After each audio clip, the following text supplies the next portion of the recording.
es Luciana, yo vengo de la Euskal Herriko Emakumeen Mundu Marcha, que es la marcha mundial de las mujeres de Euskal Herria. Pertenezco a un colectivo feminista y este colectivo feminista forma parte de la plataforma de la Euskal Herriko Emakumeen Mundu Marcha. Sí. Bueno, la reunión del día de hoy yo creo que de alguna manera viene a tratar de fortalecer dentro del movimiento feminista lo que se ha venido trabajando en relación a la soberanía alimentaria, ¿no? Es interesante porque nos juntamos las mujeres que pertenecemos a una plataforma feminista que es mayoritariamente urbana, con mujeres que están en el área rural, como las mujeres, por ejemplo, de Chalde Emakumeak, para identificar de qué manera el feminismo contribuye, ¿no?, a mejorar esa perspectiva de la soberanía alimentaria y viceversa también, de qué manera la soberanía alimentaria enriquece el feminismo. Para mí la Marcha Mundial de las Mujeres es una plataforma que permite la articulación de diferentes luchas, ¿no? Cuando digo esto es que no nos referimos a un feminismo que está solamente centrado en la igualdad, en conseguir la igualdad entre mujeres y hombres, sino que es un feminismo que lucha además muy claramente contra el capitalismo, contra el colonialismo, contra el racismo, y es en este espacio donde nos encontramos diferentes colectivos que forman esta plataforma internacional, ¿no?, y que tiene su coordinación en cada uno de los territorios, ¿no? Yo, como les dije, vengo de Euskal Herria y no soy de Euskal Herria, es decir, yo soy de Perú, pero llevo viviendo en Euskal Herria ya 10 años, 11. Para mí el tema de soberanía alimentaria tiene que ver con la autodeterminación. Y no estoy hablando, yo creo, de yo decidir qué como, sino en colectividad decidir cómo es y qué es lo que queremos comer, ¿no? Es decir, no va a lo individual esa autodeterminación, sino va hacia lo colectivo. Y yo creo que también la soberanía alimentaria pone en valor el tema de los cuidados también, ¿no? Es decir, quién prepara esos alimentos, cómo se preparan esos alimentos, cómo es que obtenemos esos alimentos. La soberanía alimentaria viene a poner en valor y también a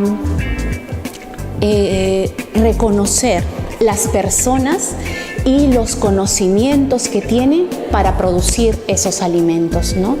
Yo creo que es una definición muy rica y que de alguna manera engloba muchas cosas también, ¿no?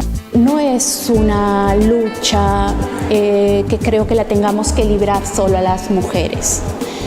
Es una lucha donde nos tenemos que jugar el pellejo todas las personas, ¿no? Porque el sistema en el cual nos estamos moviendo es un sistema perverso. ¿Por qué es perverso?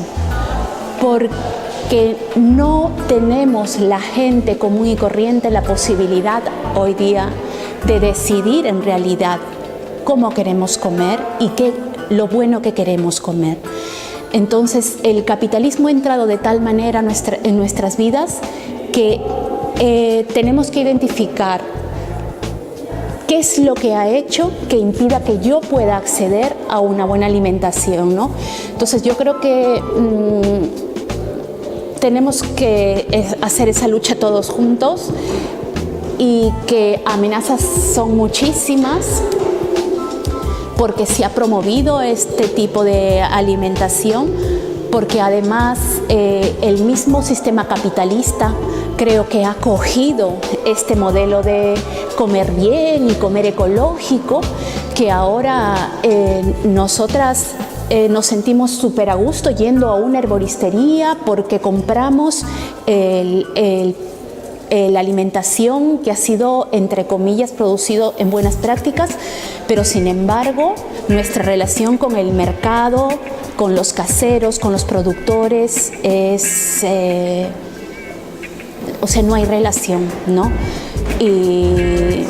Y solemos comer muchas veces cosas que vienen de otro lado, sin priorizar a lo mejor la alimentación que tenemos de cercanía. Entonces yo creo que son muchos los retos que tenemos para trabajar por la soberanía alimentaria, ¿no? Y lo otro que comentábamos es la relación norte-sur. Este concepto de soberanía alimentaria nace en los países del sur, ¿no?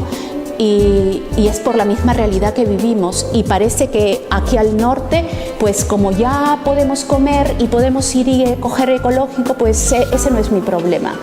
Pues no, también es tu problema, ¿no? Y porque al final está afectando el sistema como estamos viviendo ahora, ¿no? Entonces tenemos, yo creo, muchos retos. Y tenemos experiencias también interesantes, pequeñas, pero yo creo que existen esas experiencias que, como decía una compañera, nuestro derecho a la autodeterminación sí, pero también nuestro derecho a desobedecer. Y desobedecer, ¿qué? Pues las leyes, estas normativas que ya están montadas. Eso es lo que hay que desobedecer, pero igual hay que hacer una lectura y darnos cuenta, bueno, ¿qué está detrás? ¿Por qué yo voy y como esto? ¿Por qué me venden esto? ¿No? ¿Por qué han desaparecido los mercados? Entonces, allí, ¿cómo yo construyo comunidad? ¿No? E incluso construir comunidad es desobedecer también. Cuando lo que nos hace este sistema es vivir de manera individual, construir comunidad es desobedecer lo que el sistema te está queriendo hacer, ¿no? Hacíamos un ejercicio de mirar todo el sistema alimentario, ¿no? Que tiene que ver con la producción de alimentos, la distribución de los alimentos, que tiene que ver también con la preparación de los alimentos, ¿no? Mirar eso de manera integral, no solo aquello que me corresponde como, entre comillas, consumidora, y mirar cuáles son los desequilibrios, ¿no? en ese sistema. ¿Dónde están las mujeres? ¿Qué espacios tienen esas mujeres? ¿Qué recursos tienen en esas diferentes fases? Es tener una mirada ecofeminista, ¿no? de la soberanía alimentaria. Y yo creo que hay espacios que lo están intentando hacer, y ojalá que estos espacios no sean guetos dentro de una sociedad tan individual, sino que realmente sean espacios que se puedan replicar en otros lugares y que la gente sienta que puede vivir de otra manera, ¿no? Bye.